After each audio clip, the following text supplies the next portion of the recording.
Hello friends, स्वागत है आप सभी का आर स्टडी में। फ्रेंड्स, आज हम फिर से 10 महत्वपूर्ण प्रश्नों को लेकर आए हैं जो किसी न किसी परीक्षा में पूछे हुए प्रश्न हैं और ये अक्सर परीक्षाओं में पूछे जाते हैं।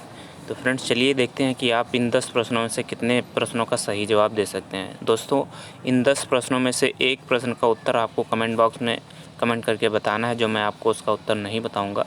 बाकी के सभी प्रश्नों का उत्तर मैं आपको बताते हुए चलूँगा और प्रत्येक प्रश्न के बाद में 5 सेकंड का टाइम आपको मिलेगा उत्तर बताने के लिए। तो चलिए देखते हैं कि कौन कौन से 10 महत्वपूर्ण प्रश्न हैं जो आपकी परीक्षा के लिए बहुत ज़रूरी हैं। दोस्तों, पहला प्रश्न है, भारत के संविधान में मूल अधिकार किस देश के संविधान से लिए गए हैं? ऑप्शंस हैं आपके संयुक्त राज्य अमेरिका, रूस, कनाडा और चौथा ऑप्शन है ब्रिटेन। समय शुरू होता है 5 सेकंड का अब।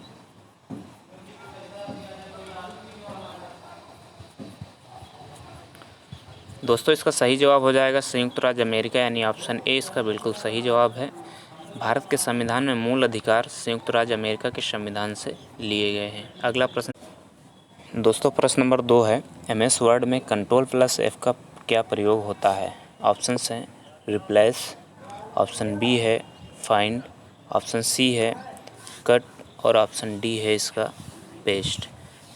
समय शुरू होता है अब। तो दोस्तों, इस प्रश्न का सही जवाब हो जाएगा option B find. MS word में Ctrl+F का प्रयोग फाइंड करने के लिए, यानी कुछ भी फाइंड करना है, कुछ भी खोजना है तो उसके लिए Ctrl+F का प्रयोग करके उसे खोजा जा सकता है। तो ऑप्शन इसका बी बिल्कुल सही होगा। प्रश्न नंबर 3 देखते हैं, वेरी रोग इनमें से किस विटामिन की कमी से होता है? ऑप्शंस हैं विटामिन ए, विटामिन बी और विटामिन सी और ऑप्शन डी है विटामिन के। तो इसका सही जवाब आपको बताना है।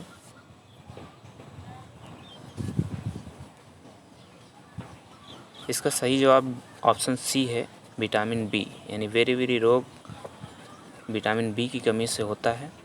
ऑप्शन सी बिल्कुल सही जवाब होगा इसका। प्रश्न नंबर 4 देखते हैं, ग्राम पंचायतों के सदस्यों का कार्यकाल कितने वर्ष का होता है? ऑप्शंस हैं 10 वर्ष, 5 वर्ष, 3 वर्ष और ऑप्शन डी है 4 वर्ष। आपको कमेंट बॉक्स में कमेंट करके बताना है कि आपने अभी तक कुल कितने प्रश्नों को सही किया है। तो इसका सही जवाब हो जाएगा फ्रेंड्स ऑप्शन बी 5 वर्ष।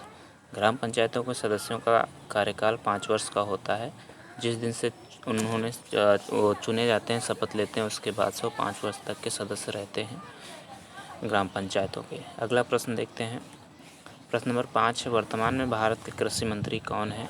ऑप्शंस हैं Narendra Singh Tomar, option A, option B है अमित शाह, ऑप्शन सी है रविशंकर प्रसाद और ऑप्शन डी है हर्षवर्धन।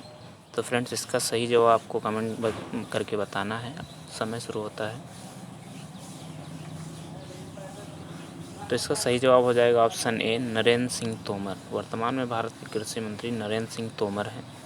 प्रश्न नंबर 6 देखते हैं, भारत में मत देने के लिए विधिक आयु क्या है? ऑप्शंस हैं ऑप्शन ए है 21 वर्ष, ऑप्शन बी 20 वर्ष, ऑप्शन सी 18 वर्ष और ऑप्शन डी है 15 वर्ष। तो इसका जवाब आपको कमेंट बॉक्स में कमेंट करके बताना है। यानी भारत में मत देने के लिए विधिक आयु क्या है, यानी अगर किसी को मत देना है, वोट डालना है, तो उसकी कम से कम कितनी आयु होनी चाहिए, कितनी एज होनी चाहिए, इसको आपको कमेंट करके कमेंट बॉक्स में बताना है। प्रश्न नंबर 6 आपको दिख रहा है कि GST लागू करने वाला भारत का पहला राज्य कौन सा है? तो फ्रेंड्स, GST लागू करने वाला भारत का पहला राज्य कौन सा? ऑप्शन ए है हरियाणा, ऑप्शन बी है तेलंगाना, ऑप्शन सी है असम और ऑप्शन डी है मेघालय। तो इसका सही जवाब आपको बताना है।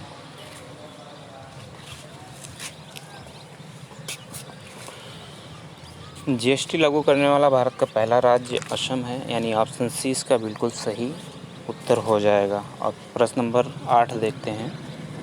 प्रश्न नंबर 8 है, इनमें से कौन सा मुग़ल शासक निरक्षर था? निरक्षर का मतलब पढ़ा लिखा नहीं था। कौन सा मुग़ल शासक ऐसा है जो पढ़ा लिखा नहीं था? ऑप्शंस हैं, option A Shahjahan, option B है अकबर, ऑप्शन सी औरंगज़ेब और ऑप्शन डी है जहांगीर। आपको सोचना है 5 सेकंड में कौन सा सही है। तो समय समाप्त हुआ फ्रेंड्स। इसका सही जवाब हो जाएगा ऑप्शन बी अकबर।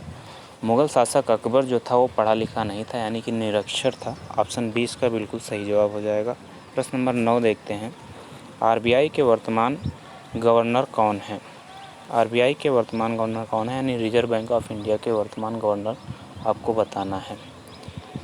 ऑप्शंस हैं, ऑप्शन ए है रघुराम राजन, ऑप्शन बी है सुशील चंद्रा, ऑप्शन सी है शक्तिकांत दास और ऑप्शन डी है उर्जित पटेल। समय शुरू होता है।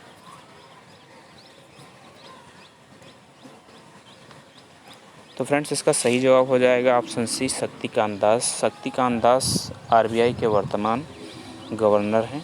ऑप्शन सी बिल्कुल सही जवाब हो जाएगा। प्रश्न नंबर 10 देखते हैं। भारत का एकमात्र सक्रिय ज्वालामुखी कहाँ है? ऑप्शंस हैं, अरुणाचल प्रदेश में, ऑप्शन बी है अंडमान निकोबार में, ऑप्शन सी है त्रिपुरा में और ऑप्शन डी है मिजोरम में। तो फ्रेंड्स आपको बता दें कि भारत का एकमात्र सक्रिय ज्वालामुखी बैरन द्वीप है जो अंडमान निकोबार में पड़ता है, यानी कि ऑप्शन बी इसका बिल्कुल सही जवाब हो जाएगा। अंडमान निकोबार इसका बिल्कुल सही जवाब हो जाएगा। तो फ्रेंड्स ये थे आज के 10 महत्वपूर्ण प्रश्न। उम्मीद है आपको अच्छे लगे होंगे। आपने इन 10 प्रश्नों में से कितने सही किए इसे कमेंट बॉक्स में कमेंट करके बताना। और प्रश्न नंबर 6 का सही जवाब क्या होगा उससे तो आपको बिल्कुल कमेंट बॉक्स में कमेंट करके बताना है। धन्यवाद दोस्तों। जय हिंद, जय भारत।